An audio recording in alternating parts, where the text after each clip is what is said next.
for you, what helped fuel that transition period of becoming a real estate agent? Yes, great question. So, supporters was definitely my wife. We were still boyfriend and girlfriend at that time.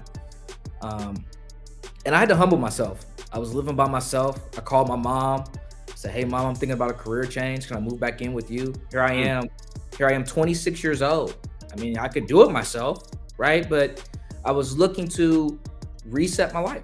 If I'm being honest with you, John, like I was looking to make a career move. I've been through corporate America. I was looking to put all my chips in the middle of the table and say, if I'm going to do it, I'm going to go all in. My mom let me move back in. I was her roommate. I made sure I had grocery money to provide to the house. uh, and really what I did was the moment that I thought about leaving AT&T, I had saved up some money.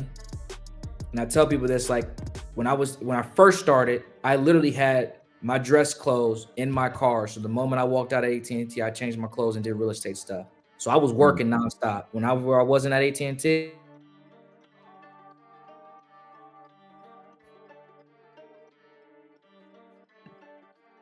Should be good. okay.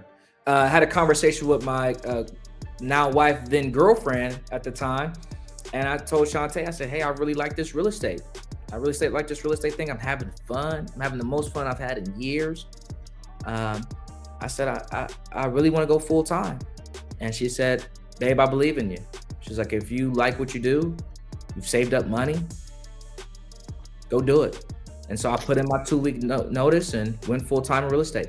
And how long were you in that transition period of still doing AT&T and real estate? I was doing that for about 10 months before I went to 10 full months. time. So at the beginning of 2017 is really when I went full time. So 2016, I had a really strong fall and winter. And then I remember having a specific closing in January. And I went full time and proposed to my wife and went full time, man. And I really haven't looked back. Yeah. You mentioned a couple things there. One, you said I had to humble myself and I moved back in, with my mom. And I think that's a conversation, that's sacrifice to me, right? That's sacrifice. And I never had to quote unquote transition into real estate. I graduated from Ohio State. 3 weeks later, I was an admin for my team lead. I'm still with my team lead, so been with him since 2011. So Right. shout out to you, because there's not much loyalty in this business. And I'm not saying people jumping around is a bad thing, Yeah. Yeah. but I think sometimes agents lose sight of the people that put you on. And for me, Ryan, I've been with him since day one of my career, but I graduated from Ohio State. 3 weeks later, found him, and I was his admin doing real estate stuff. And then I went through summer classes and got my license at the end of summer, and I was off and running. But I think I talk about it a lot with agents, the level of sacrifice that it takes, Yeah. that you're going to have to make decisions on. And that might be that it's less time with family, it's less time with your kids, it's less time with your friends, it's less time that you have to sleep, it's less things that you spend money on. Maybe you sell your car, right? And you were willing to go back and move in, with your mom, in order to make sure that you put yourself in the best possible position to succeed, within this business. And so I just wanted to, give you a shout out on that, because a lot of people see what we do, from afar, and they think it's easy. Yes. But they don't understand, or they don't know yet, or they haven't experienced yet, a lot of the inconsistencies that happen within our business. Even though we do everything, maybe we're doing the right things, we're prospecting, we're lead generating, we're doing all of those things, but there's a lot of stuff outside of our control that ultimately affect whether or not we get paid, and it's not up to us. Right. And I want to speak on the fact that you talked about the person who brought you into the business. I always share this story because this was a pivotal point in my life.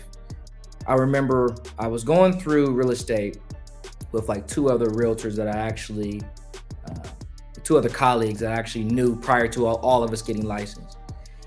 And one in particular, she was hitting the ground where she was killing it. And she's calling me, CJ, I'm killing it. And so, I storm into Rich's office early in the morning.